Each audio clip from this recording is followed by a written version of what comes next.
आज की हमारी ये चर्चा कला के छात्रों और कला प्रेमियों के लिए किसी मास्टर क्लास से कम नहीं है। आज हम भारतीय कला के उस सुनहरे अध्याय के पन्ने पलटेंगे जो केवल इतिहास की किताबों में नहीं बल्कि हमारी संस्कृति की आत्मा में बसा है। हमारा पूरा फोकस इस बात पर होगा कि कैसे महान चित्रकार नंदलाल बोस ने शांति निकेतन में अपनी भूमिका से सब कुछ बदल कर रख दिया। उन्होंने हमारी कला को पश्चिमी साए से बाहर निकालकर उसे उसकी असली अपनी पहचान कैसे दिलाई, ये समझना सच में बहुत ही रोमांचक होने वाला है। तो चलिए सीधे इस कलात्मक सफर पर निकलते हैं। जरा सोचिए, अगर कोई आपसे कहे कि कला कोई पेशा नहीं है, ये एक जीवन शैली है जिसे हम जीते हैं, महसूस करते हैं और सांस लेते हैं। कमाल का विचार है ना? नंदलाल बोस का यही स्पष्ट और गहरा मानना था। और ये सिर्फ कहने के लिए कहा गया कोई कोट नहीं है, बल्कि ये वो मजबूत नींव है जिस पर उन्होंने अपने पूरे जीवन और अपने सिखाने के तरीके को खड़ा किया। ये विचारी अपने आप में एक अनुशासन और प्रेरणा जगा देता है। मतलब एक कलाकार का काम सिर्फ कैनवस पर रंग बिखेरना नहीं है, बल्कि अपने आसपास के जीवन को पूरी गहराई से महसूस करना है। तो इस पूरी चर्चा का क्रम कुछ इस तरह रहेगा। हम इसे 4 हिस्सों में समझेंगे। सबसे पहले शांति निकेतन से आया वो बुलावा, फिर कला भवन में उनका नेतृत्व, उसके बाद उनके सिखाने के 3 सबसे अहम सिद्धांत, और आखिर में उनके वो शिष्य जिन्होंने उनकी विरासत को आगे बढ़ाया। तो चलिए बिना रुके आगे बढ़ते हैं। हमारा पहला पड़ाव, शांति निकेतन का निमंत्रण।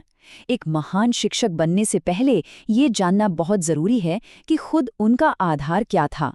उनका बचपन से ही कला और सौंदर्य से एक बहुत ही गहरा, मिट्टी से जुड़ा हुआ नाता था, और यही असल जुड़ाव आगे चलकर उनकी सबसे बड़ी ताकत बना।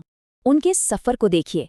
1905 में कलकत्ता स्कूल ऑफ आर्ट में जाना और महान अवनींद्रनाथ ठाकुर से मिलना, इसने उनकी कला को तराशा।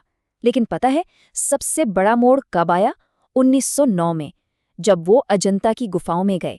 वहां के प्राचीन भित्ति चित्रों ने उनके मन पर ऐसी छाप छोड़ी जो कभी नहीं मिटी।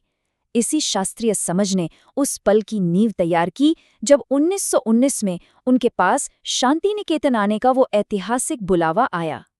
अब आपके मन में शायद ये सवाल आए कि 1919 में रविंद्रनाथ टैगोर ने उन्हें ही क्यों चुना? जवाब एकदम सीधा है। टैगोर अपने विश्व भारती आश्रम के लिए एक ऐसे दूरदर्शी शिक्षक की तलाश में थे जो भारतीय कला की उस सच्ची और एकदम शुद्ध आत्मा को समझता हो। वो पश्चिमी शैली की नकल नहीं चाहते थे। उन्हें एक ऐसी शिक्षा चाहिए थी जिसकी जड़ें भारत में हों, और नंदलाल बोस इस काम के लिए बिल्कुल परफेक्ट थे। एकदम सही चुनाव।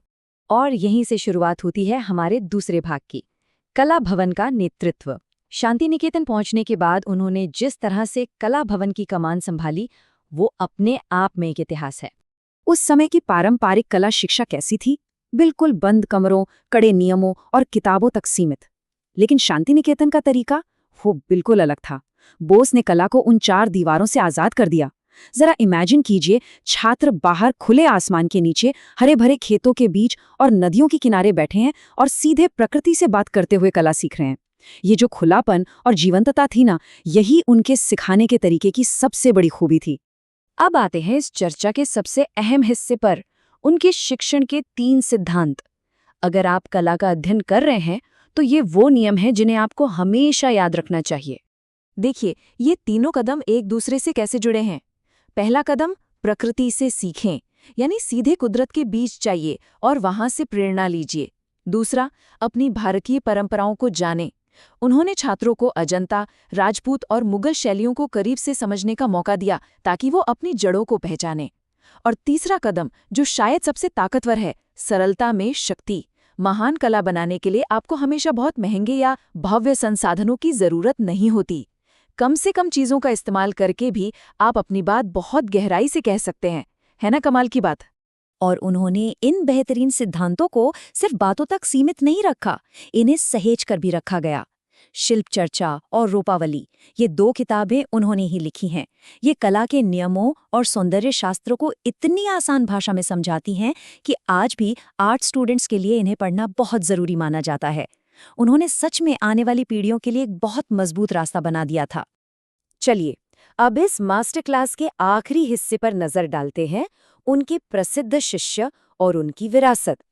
एक गुरु कितना महान था, यह उसके शिष्यों को देखकर ही पता चलता है, राइट? नंदलाल बोस ने भारतीय कला के कुछ सबसे बड़े दिग्गजों को तराशा था। रामकिंकर बैज को देखिए, जो एक अद्भुत मूर्तिकार बने, विनोद बिहारी मुखर्जी, जिन्होंने चित्रकला में महारत हासिल की, और के.जी. सुब्रमण्यन, जिन्हें आधुनिक भारतीय कला का बहुत बड़ा नाम माना जाता है। इन सभी ने अपने गुरु की बातों को गहराई से समझा और अपने शानदार काम से उनका नाम हमेशा के लिए अमर कर दिया।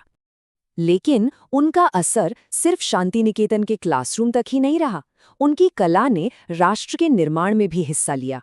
1938 में उन्होंने हरिपुरा कांग्रेस के लिए 83 पोस्टर बनाए, जिनमें भारत के ग्रामीण जीवन की बहुत ही सुंदर झलक थी। फिर 1950 में जब भारत का संविधान बना, तो उसकी मूल प्रति को सजाने की जिम्मेदारी भी उन्हें ही दी गई। इन्हीं सब अतुलनीय योगदानों के लिए 1954 में उन्हें पद्म विभूषण से सम्मानित किया गया।